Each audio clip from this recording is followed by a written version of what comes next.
हे हाय नमस्कार my dear friends, मैं हूँ सावित्री और हार्दिक स्वागत हमारे अच्छा जान चैनल पे। तो आज जो हमारे प्रैक्टिस क्वेश्चंस में क्या सीखने वाले हैं, we are going to talk about the exclusive teaching methods. 15 questions on this exclusively आज मैंने वीडियो बना रही हूँ, सेट 5। और इनमें से एक क्वेश्चन ज़रूर आ जाएगा आपके एग्जाम में, almost a similar question at least. Okay, here starts. तो don't miss, watch out till the end. 15 questions हैं, ट्राई टू आंसर। मैं एक दो second, I give you 3-4 seconds time ताकि आप डिसाइड करो, उसके बाद मैं आंसर्स दे देती हूँ। Let's check and do comment box में ज़रूर दीजिएगा what how much you scored. Coming to the question, the method of teaching English adopted at present in school curriculum is कौन सा? Format to correlation approach, functional communicative approach या function corrective approach, figurative comprehensive approach? कौन सा होगा यहाँ पे? बिल्कुल, had you said B, functional communicative approach, बिल्कुल सही, right. Communicative approach, this is the major thing that is actually happening in the schools, है ना। कम्युनिटी लैंग्वेज टीचिंग हो रहा है to teach better language for student. So coming to the next question, FCA is an opposition to, FCA means what? Functional, अभी अभी देखा है ना, फंक्शनल कम्युनिकेटिव अप्रोच। तो functional communicative approach is an opposition to कौन सा? Structural, comprehensive, translation, grammar या fictional method approach? Yes, FCA functional communicative approach, this is opposition to what? yes, structural approach होगा। क्यों? देखो, structural approach means क्या है ये, what do you actually mean by structural approach? Structural approach believes that language can be reduced to a learnable set of building blocks. यानी जैसे बहुत सारे रूल्स होते हैं ग्रामर का, स्ट्रक्चरल अप्रोच में क्या होता है, ग्रामर, सिंटैक्स, ये सब होते हैं और उनके हिसाब से बच्चों को सिखाते हैं। ज़्यादा मेमोरी मेमोराइज करनी पड़ती है, high level of proficiency language. लेकिन ये सब हम, we are not going in this structure in our schools nowadays, right. We are following the communicative approach, and that too with a bit of function, based on the function, how you use it, where you use it, ऐसे, right. So answer आपका structural approach होगा। Up to some extent translation grammar method होगा, लेकिन structure approach में ये पूरा cover हो जाता है, you know, the syntax part, the grammar part. इसीलिए we have taken the option structural approach, right. Next, communicative language teaching replaces basically, फिर से, communicative language teaching replaces basically क्या? Natural language processing, structural teaching, situation language teaching, motivational teaching. देखो ये क्या होगा, community language teaching replaces, अभी अभी हम पढ़ चुके हैं ना स्ट्रक्चरल अप्रोच। तो आंसर आपका क्या होगा? Structural teaching, right. Now coming to direct method, most of the time आपके एग्जाम में डायरेक्ट मेथड के बारे में ज़्यादा क्वेश्चंस आ जाते हैं इन सीटेड। तो direct method is also known as, हाँ, वेरी नाइस। हम ऑलरेडी हमारे पेडागोजी के, आई थिंक लेसन 27 में I discussed on direct method. Lesson 28 I give you in detail about direct method आज या परसों तक, तो watch out for that also. तो direct method is also known as natural method, indirect, inductive या all the above. आपकी मर्जी से क्या होगा, या right, natural method. Direct method को हम क्या कहते हैं? It is also called the natural method. यहाँ क्या होती है, यहाँ discovery of the importance of speaking बहुत होता है। Main idea of direct method क्या है कि हम सिर्फ use only the target language. यहाँ क्या होते हैं, यूज ओनली टारगेट लैंग्वेज, है ना। जी, हम यहाँ we use only the target language and the main focus यहाँ पे ओरल स्किल होता है and is taught via repetitive drill.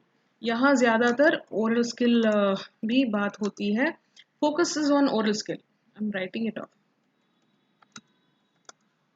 is on oral scale, right? So direct method is also known as natural method, which is used as only for target language, जहाँ we use only the target language जहाँ, okay?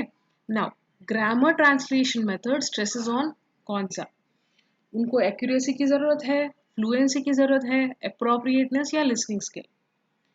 Yes, grammar translation method stresses on accuracy. See, the rules, regulations have to be accurate, है ना? In this fluency ये listening skill बिल्कुल they are not the one, so accuracy आपकी सही answer होगा। ये method of teaching जो कुछ होता है ग्रामर ट्रांसलेशन मेथड में heavily relies on translation. So हम इसको एक और नाम भी है क्लासिकल वे ऑफ लर्निंग भी बोलते हैं। और आजकल if you want to really learn some other language ये ज़्यादा यूज़ करते हैं। इट्स मोर उसका stresses on more accuracy, that is right method, right rules regulations वो सब। Coming to grammar translation method, next question 51.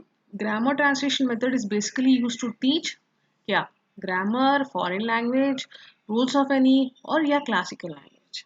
देखो ग्रामर अभी अभी हम वी वर आल्सो सेइंग ना, so grammar translation method is basically used to teach right classical language.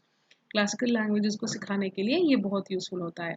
Next, the object of directive method is objective of direct method अभी अभी हम we were discussing about the same method, so I'm sure you should be able to.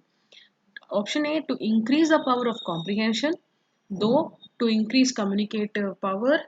तीन, to develop command over the target language. और D, to develop personality. Yes, what is your answer? बिल्कुल answer है C, to develop a command over the target language, that is my major objective of directive method. देखो teachers जो directive method use करते हैं ना, उनका main focus वो होता है कि बच्चा कैसे सीख रहा है to communicate in target language. Okay, that is their main objective होता है। तो बच्चों को क्या करना है, स्टूडेंट्स को सीखना होता है to talk, to think in target language, right.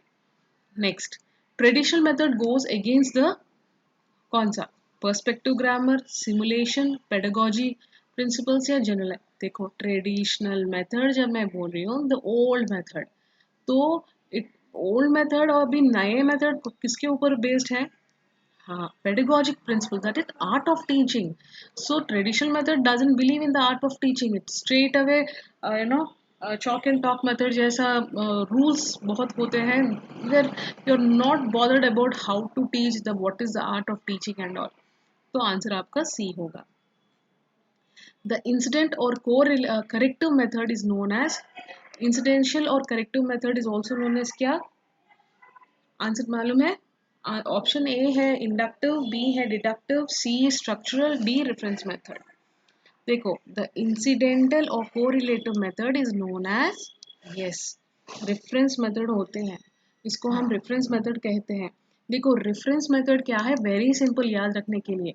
आप जब भी कुछ बुक लिखते हो या कुछ भी प्रोजेक्ट करते हो, रेफरेंस बुक्स, रेफरेंस वो ये स्पेशली हिस्ट्री जब कुछ होता है ना, ये रेफरेंस मेथड बहुत काम आती है। When you are learning history और talking about history, you know everything can not be remembered. Text, हम पुराने टेक्स्ट लेते हैं, पर्सनल डायरीज के बारे में बात करते हैं, physical material such as castles हो, टेम्पल्स हो, चर्चेस, इनका ये पूरा ये रेफरेंस मेथड एक टीचिंग मेथड है where documents, test, books, manuscripts ये जो भी है ना, they are use in your, in addition to आपके करिकुलम के अलावा ये भी हम हमारे स्कूल करिकुलम में यूज करते हैं।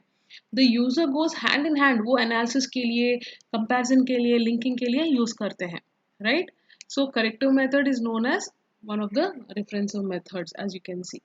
Next, journey for from example to generalization is, अरे पिछले वीडियो में भी आई थिंक सिमिलर क्वेश्चन आया था indirectly, journey from example to generalization is, yes it is बिल्कुल inductive, right। हम पिछले वीडियो में भी डिस्कस कर चुके हैं इसके बारे में। Journey from example inductive method में पहले एग्जाम्पल्स, बाद में you will talk about the rules. Next, for teaching grammar, the best grammar that is the teacher can use is, grammar के लिए कौन सा बेहतर होगा, traditional grammar, modern grammar, pedagogic grammar या नो ग्रामर इज नीडेड। आपके हिसाब से, हाँ अब अगर मुझे बच्चों को अच्छा सिखाना है then I should go with pedagogic, I mean the art of teaching to कौन से बच्चों के लिए कैसे सिखाना है। एक स्टाइल होती है, एक मोड होती है जहाँ easily we can teach children, okay, तो ये होगा आपका, rather than going a traditional model, pedagogical grammar will be very helpful. Next, brainstorming means, हाँ, collecting all kinds of ideas on a topic, या दो, to do some mental exercise, C, to make efforts to understand something, or D, to give some kind of stimulus to the brain. यहाँ what is the best answer? हाँ, right. Brainstorming वो होते हैं जहाँ एक दूसरे बच्चे बैठ के फिर डिस्कस लॉट ऑफ आइडियाज एक टॉपिक के ऊपर, देन वी से ब्रेनस्टॉर्मिंग, है ना? तो आंसर ए होगा. Next, in the traditional method of teaching grammar, option A, फिर से बता दोहराती हूँ. In the traditional method of teaching grammar, option A, language fluence is to be required, option B, black boards are essential, C, text book is a must, D, all. देखो, traditional method जब हम बोल रहे हैं तो obviously we need all these things, है ना? उस टाइम में, उस टाइम में नहीं, ये लैंग्वेज फ्लुएंसी ज़रूर होता है, टेक्स्ट बुक बहुत इंपॉर्टेंट होती है ट्रेडिशनल मेथड जो कुछ होता है. So we can say all of the above. Next, grammar translation method does not give importance to grammar, या वो ऑप्शन ए वो है, not give importance to grammar. Grammar translation method does not encourage learning through mother tongue, or C, grammar translation method does not encourage a student's communicative skills, and D, all the above. आपके हिसाब से क्या होगा? Actually, grammar translation method does not encourage a student's communicative skills. Grammar method में क्या communication की ज़रूरत है? वो communication skills से it's not needed. You write it right, syntax सही हो, grammar सही हो, follow the rules, तो communication students communicative skills की ज़रूरत नहीं होते, oral skills and all. हाँ, last question for the day. In the grammar translation method, little importance is given to, देखो ग्रामर ट्रांसलेशन मेथड में कौन सा बहुत कम इम्पोर्टेंस किसको दिया जाता है? वोकैबुलरी, पंक्चुएशन, स्पेलिंग या प्रोनाउंसिएशन? ग्रामर ट्रांसलेशन, मुझे ग्रामर में वोकैबुलरी होना, पंक्चुएशन होना, स्पेलिंग सही होना, लेकिन pronunciation is not a big concern, है ना? तो ऑप्शन डी होगा आपका answer. Right, clear. And guys, that's all for today. Don't forget to watch the description below, purchase my child development pedagogy book जो I have penned it down, order किया है, तो वो पूरे लिंक्स आपको मिल जाएंगे. Follow the other play list also, very important. Wish you all the very best for your CTET exam 2020. Take care, stay safe and keep preparing. Wish you all the very best. Khudafis. Bye bye.